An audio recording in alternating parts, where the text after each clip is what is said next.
Alhamdulillahirabbil alamin. Wassalatu wassalamu ala mursalin wa ala alihi wa ashabihi ajmain, amma ba'd. Pertama-tama marilah kita panjatkan puja dan bersyukur atas kehadirat Allah Subhanahu wa taala yang telah memberikan kita berbagai macam nikmat, terutama nikmat iman, nikmat Islam, lebih-lebih nikmat kesehatan, sehingga kita dapat berkumpul di ruangan yang sederhana ini. Salawat dan salam atas junjungan kita Nabi Allah Muhammad Sallallahu Alaihi Wasallam yang telah memberikan kita berbagai macam, yang telah menuntut kita dari zaman pertama menuju zaman kekitaran. Ya, perkenalkan diri kami. Perkenalkan nama saya Ferdin sebagai moderator dan sahabat saya. Saya Nadia Ramadhani sebagai pemateri pertama dan saya Suryani sebagai pemateri kedua. Saya Amina Putri sebagai pemateri ketiga. Dan saya Dwi Febriani sebagai komponen. Saya Krisida sebagai audiens. Langsung saja ke materinya. Materi pertama sahabat. Yang pertama kita akan membahas sistem pelayanan kesehatan. Nah, pengertian dari konsep dasar sistem pelayanan kesehatan yaitu sistem pelayanan kesehatan adalah kumpulan dari berbagai faktor yang kompleks dan saling berhubungan yang terdapat dalam suatu negara yang diperlukan untuk memenuhi kebutuhan dan kebutuhan kesehatan kerohanian kelompok masyarakat dan setiap saat yang dibutuhkan. Sistem kesehatan nasional baru dilaksanakan dalam konteks pembangunan kesehatan secara keseluruhan dan kesehatan nasional baru dilaksanakan dalam konteks pembangunan kesehatan secara keseluruhan dengan mempertimbangkan determinal sosial seperti kondisi kehidupan sehari-hari, tingkat pendidikan, pendapatan keluarga, distribusi kewenangan, keamanan, sumber daya, kesadaran masyarakat, serta kemampuan tenaga kesehatan dalam mengatasi masalah-masalah. Nah, apa sih jenis pelayanan? Ada dua jenis pelayanan kesehatan. Nah, yang pertama yaitu pelayanan kesehatan masyarakat. Tujuan utamanya adalah untuk memelihara dan meningkatkan kesehatan serta mencegah penyakit serta sasarannya terutama untuk kelompok dan masyarakat. Yang kedua, pelayanan kedokteran. Tujuan utamanya untuk menyembuhkan penyakit dan memulihkan kesehatan serta sasarannya terutama untuk perseorangan dan keluarga. Yang ketiga, syarat pokok pelayanan kesehatan. Ada 5. Yang pertama yaitu tersedia dan kesinambungan. Artinya tidak sulit ditemukan serta keberadaannya dalam masyarakat adalah pada setiap saat yang dibutuhkan. Yang kedua, dapat diterima dan bersifat wajar. Artinya tidak bertentangan dengan keyakinan masyarakat. Yang ketiga, mudah dicapai. Yang keempat, mudah dijangkau dan yang terakhir bermutu. Nah, yang keempat ini adalah fenomena dalam pelayanan kesehatan. Yang pertama, sistem pelayanan kesehatan yang tidak merata di mana tingkat kesakitan dan kematian warga miskin cenderung lebih tinggi dari keluarga kaya. Yang kedua, pola penyakit semakin kompleks. Meningkatnya penyakit tidak menular yang menyebabkan adanya kebutuhan layanan rawat inap.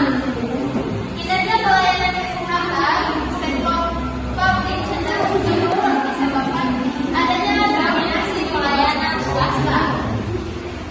Kemudian munculnya penyakit-penyakit baru seperti HIV, flu dan flu babi. Kemudian yang terakhir adalah pendanaan kesehatan cenderung rendah dan tidak merata. Sebagian besar dana tidak dari pemerintah melainkan dari dana pribadi. Selanjutnya nomor 2. Terus yang kelima, lingkup sistem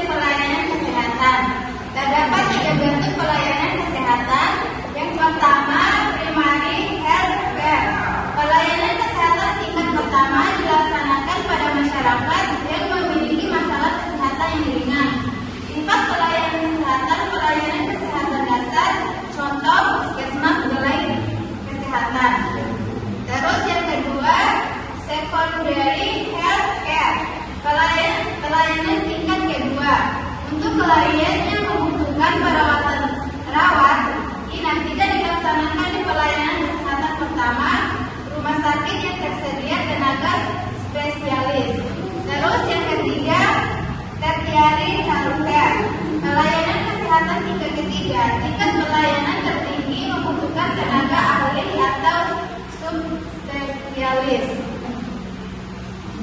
Terus, kebijakan kesehatan nasional. Yang pertama, pengertian kebijakan. Kebijakan adalah aturan tertulis yang merupakan keputusan formal organisasi yang bersifat mengikat, yang mengatur perilaku dengan tujuan untuk menciptakan tata nilai baru dalam masyarakat. Kebijakan akan menjadi rujukan utama para anggota organisasi atau anggota masyarakat.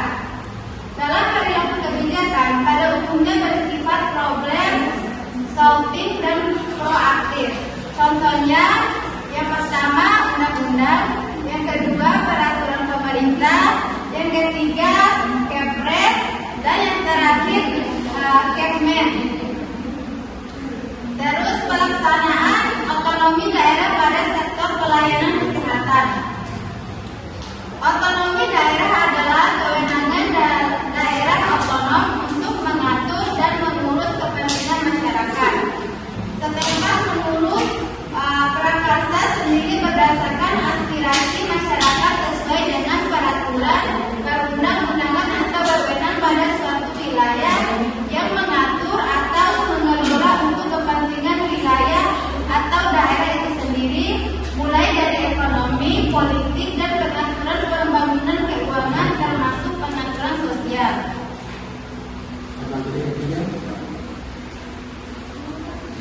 Selanjutnya, hal-hal yang menyebabkan pelaksanaan otonomi daerah untuk sektor pelayanan kesehatan di Indonesia menjadi tidak optimal. Penyebabnya yaitu ada tiga. Yang pertama, lemahnya pengawasan maupun check and balance. Yang kedua itu daerah pemahaman terhadap otonomi daerah yang keliru baik oleh aparat maupun oleh warga masyarakat, menyebabkan pelaksanaan otonomi daerah menyimpang dari tujuan kewujudan masyarakat yang aman, damai, dan sejahtera. Yang ketiga, keterbatasan sumber daya terhadap dihadapkan dengan penyumbang kebutuhan dana pembangunan dan rutin operasional pemerintahan yang benar, maka Pak Pemda menempuh pilihan yang membebani rakyat, misalnya memperluas dan atau meningkatkan objek pajak dan retribusi, dan juga mengurus sumber daya alam yang tersedia. Selanjutnya, kesimpulan. Menurut WHO mendefinisikan sistem kesehatan sebagai seluruh kegiatan yang mana. Selanjutnya, kesimpulan. Menurut WHO mendefinisikan sistem kesehatan sebagai seluruh kegiatan yang mana mempunyai maksud utama untuk meningkatkan dan memelihara kesehatan. Pelayanan kesehatan dapat diperoleh melalui dari tingkat puskesmas, rumah sakit, dokter, praktek, swasta, dan lain-lain. Yang selanjutnya kita ke sesi tanya jawab. Yang ingin bertanya, silakan bertanya. Baik, di sini saya ingin bertanya, apa manfaat sistem pelayanan kesehatan dan kebijakan era otonomi daerah? Baik, di sini saya akan menjawab pertanyaan dari saudari Rizkida. Ada pun beberapa manfaat. Yang pertama, meningkatkan akses kesehatan. Yang kedua, mengurangi disparitas kesehatan. Yang ketiga, peningkatan kualitas pelayanan. Yang keempat, penghematan biaya. Yang kelima, peningkatan kualitas hidup. Apakah saudari Rizkida sudah bisa diterima? Sekian presentasi dari kami. Jadi demikiannya kami mohon maaf. Wabillahi taufiq wal hidayah. Wassalamualaikum warahmatullahi wabarakatuh.